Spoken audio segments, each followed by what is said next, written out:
Alright guys, how you guys doing? Welcome to Apple Weekly number 37. Of course, this is a show where I cover everything Apple over the past week. I'm broadcasting on both YouTube and iTunes. The links are on the screen. I'd like to mention our two sponsors, parcelmonkey.com and of course the iGear jacket itself. Now, as you guys know, last weekend I was away to Germany and I couldn't help but mention what I've seen there, and in specific, as you can imagine, this is probably the best Apple store that I've seen to date. That is correct, this is a bus, a cupertino bus, and within that is an Apple store. Now when I seen this originally I was like, hang on, this is not right. And rightly so. When I went inside it, I only had like 3 Macs inside it. They had like 2 iMacs and a MacBook Pro. It was a third party German reseller who had this set up very nicely, something very different, and indeed it beats every Apple retail store hands down, in my opinion, in terms of design. So going on to the major story of this week, for those of you who still haven't heard, Steve Jobs has resigned as CEO of Apple, and Tim Cook, who has been acting as CEO while Steve Jobs was away for medical leave earlier this year, has taken up the full-time position. And I just want to talk about what the impact on Apple is going to be, whether it was right of Steve Jobs doing this or not. Now, a lot of people have said they were surprised to see Steve Jobs kind of, resign. Why on earth were you surprised? Steve Jobs has been on medical leave not once but twice now, and he's been away for 6 months. He kind of went on medical leave early this year, so it really shouldn't be a surprise. His health was always kind of in question. The reason why he took medical leave was, because he wasn't well. And really, I don't see why it came as a shocker to everyone. It was going to happen. And the second thing is, he was only going to be there for a limited time, as is anyone. No one's going to be there forever and ever and generations. It's just not going to happen. So, while he was a really good CEO, everyone loved him, and of course myself including, inspiration. He was a great guy. I wish him all the best, of course, for the future in terms of health. But I think he done the right move. He said in the final speech, or the final kind of letter that he wrote to the shareholders, he said, the moment where he thought he couldn't cope well on the business side and his health, he would pass it on, and rightly so, he done so. Had he have stayed in power, for the status quo, I'm the CEO of Apple, I want to be in charge, whether I don't care about my health, I want to be, I want power, then of course that is just a loss for everyone, and he would have just been there for the power. But that didn't happen. He said, look, I'm going to do the right thing, put my hands up, I don't think I can cope anymore, so I'm going to pass it on to someone else who can cope, and most importantly, someone who's been working alongside Steve Jobs for a number of years and has experience, has the knowledge on how things work. And in my opinion, this is going to be a good challenge for Apple now, because the iPhone, the iPad, and Steve's vision, innovative products, they all came from pretty much Steve, and he was the force behind it. We never really got a chance to see how well the other executives done when it came to innovation, or what their bit was. You've seen Johnny Ive now and then in terms of thin. He was in some of the adverts for the iPhone 5, and some of the execs were here and there in marketing, but they weren't really pushed to the front per se. I don't know. So now that Steve Jobs is gone and Tim Cook's going to come in, are we going to see a shift in anything? Tim has said to his Apple staff, he wrote an email, said nothing is going to change, business as usual. But let's see over the next few weeks. Surely the iPad 3 when it comes out is going to be a success. The iPhone 5, of course Steve Jobs was or has been working on it. And it's also to be note that Steve Jobs hasn't really left. He's going to be on the chairman. He's going to be on the board. So he's going to be kind of overseeing what everything happens. Tim, if he needs any advice, or the execs need any advice. It's going to be an open door pretty much for all the execs to Steve Jobs if they need any advice. And there's also been reports saying that Steve Jobs is going to be at the core of all the decision making in terms of all the hardware and software. So that is going to be pretty interesting to see, how well that pans out. I personally don't think we have anything to worry about in terms of the iPad 3 and the iPhone 5 when they do come out, because surely Steve Jobs was still in CEO position when they were being built, and of course the iPhone 5 is rumoured to be coming out this year. The iPad 3 is end of this year / next year. I'm thinking along the lines of next year. But in any case, the next generation iDevices are going to have some, resemblance with Steve Jobs, because he's still in kind of power, so to say.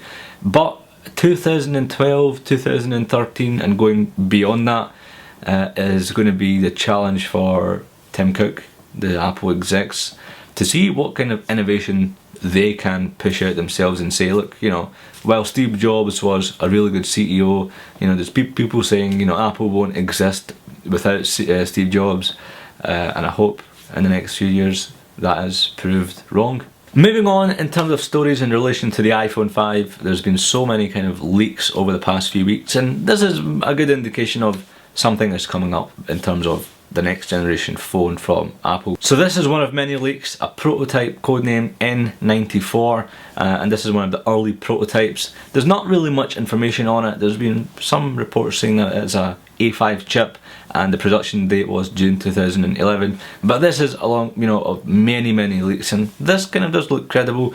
The report said that it was either an iPhone 4S or it could be the next iPhone 5. Some reports are saying that we're going to see two models in October or this year of iPhone 5. One's going to be a low budget, another one's going to be more of a premium and an entirely new design.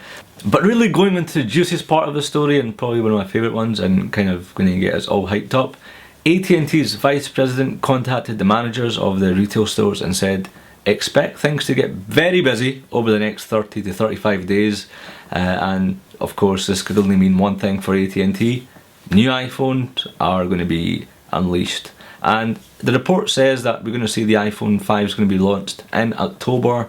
The 7th is being hit around various rumour websites. The managers have been specifically told to get their employees ready, their merchandise, their marketing, their employee shift rotas, or if they want to get or hire more staff in before, you know, now is the time to do so. And similarly in the UK here, there've been kind of same things happening. O2 and Orange stores have been kind of saying that they are expecting iPhone 5s in October. Teams have been told to get ready. So it's going to be really exciting times over the next 4 to 8 weeks. I mean, rumours have been insane for the past month, so expect to see them getting even more insane coming up to the October lineup. Next up, is Apple looking at developing new ways to get video to your television? At least that is according to the Wall Street Journal. Now, the Apple TV has had some success in the previous generation, or the current generation shall I say, the small blackish box. It's done fairly well, and I'm guessing partly or mainly to do with the pricing. It's very reasonable compared to the second generation Apple TVs. I've said this before, it's kind of really good in the United States because you've got all these third-party services, Netflix and so on, integrated into Apple TV, whereas in the UK here, due to, you know, companies, laws, legality, we haven't got any third-party services. Apple have always said that Apple TV is their hobby, and you know, with Apple they never release anything, right? So giving an example, the iPhone in 2002 or 2003, Apple said, or Steve Jobs said, they had no interest in phones, whereas come the first generation iPhone, well, hey Steve, where did that interest go? A new iPhone was launched, happened to be the most best selling product to date. And the same kind of applies to the Apple TV itself, because they're saying that it's a hobby. They've been saying that for the past year and a half or so. They are really trying to tap into it, but even Google haven't succeeded. They've lowered the prices, Logitech have lowered the prices of their Review, whatever it's called. So they're really kind of struggling to get in there. The problem with TVs in generally is, and Steve Jobs said this in the past, that it's just too crowded. The market is just too crowded for it. There's already so many established kind of companies in there. You've got Sky, you've got Virgin, and how do you get them on board to what you're going to be offering, i.e. the Apple TV?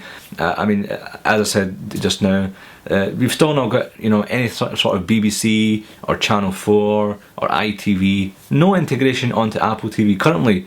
So what are the chances that we're going to get something even more, or something? Is this really hard? It's really, the current companies have got it really tightly controlled.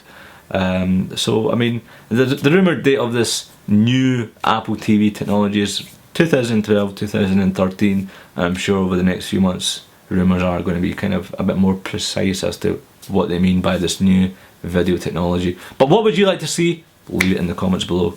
And speaking of TVs, take a look at this picture.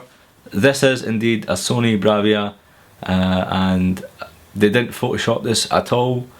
Maybe they thought people would mistake this for a Apple Thunderbolt display, not And last but not least, keeping the juiciest of stories to the end, Apple is planning to introduce an entirely new Mac lineup this year, according to a source who doesn't really have a good track record, but they did correctly, point out that the iPad 2 was going to release in March, and it did. The source pretty much claims that Apple is going to introduce a Mac like no other. Could it be some sort of iOS/Mac OS hybrid kind of combination? God knows. Could it just be the Mac Pros that people have been waiting for, redesigned, thinner, smaller? Who knows? Could it be the new MacBook Pros with kind of totally redesigned liquid metal MacBook Pro, which we were expecting early this year? Could it be that is coming out this year? The next Apple Mac related event is usually around the October timeframe, so if anything does kind of emerge, it will be around the October timeframe. But then again, the iPhone 5 and iPad 3 are being kind of introduced at that time, so why would they be releasing 3 new products by the end of the year? Forget it, even if they weren't releasing the iPad 3, the iPhone 5 in itself is such a major kind of seller, it just wouldn't make sense on having entirely 2 new devices, but kind of differentiated, like you've got an iPhone, a mobile phone coming out, plus an entirely new Mac lineup. It doesn't ring bells. I can see them upgrading, the current iMac or the MacBook Pro, a tiny bump, but I can't see them redesigning it and introducing it in October, November. I think the MacBook Pros are going to be next year, and I'm just bringing this out because I do get a lot of questions on it. I don't think we're going to see a MacBook Pro this year at all. It's going to be early next year. In terms of the Mac Pro, I think we're about to see a bumpage anytime soon. There'll be a silent update where the website goes down, or overnight it gets taken down. The website gets taken down for about 30 minutes. Comes back on, well, hey, Bob's your uncle, there's a new Mac Pro in town, which one person wants. But guys, that is it really for Apple Weekly number 37. If there is a new Mac lineup being introduced, what would you like it to be? Do you want a touchscreen iMac? Do you really want to be touching the screen like that? Because I know when I have my iPad on a desk, one of those standing cases, I don't want to be doing that for too long. Yeah, sure, 2 minutes or so, but any more than that, no sir, I do not want that. Let me know in the comments below, or if you're watching on iTunes, just leave a rating with a comment saying what you'd like to see in the next iMac.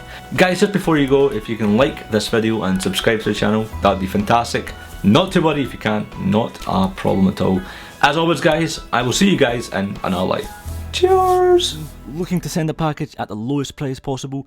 Simple, visit parcelmonkey.co.uk, follow these 4 simple steps, have the package collected from your doorstep, and then sit back and relax.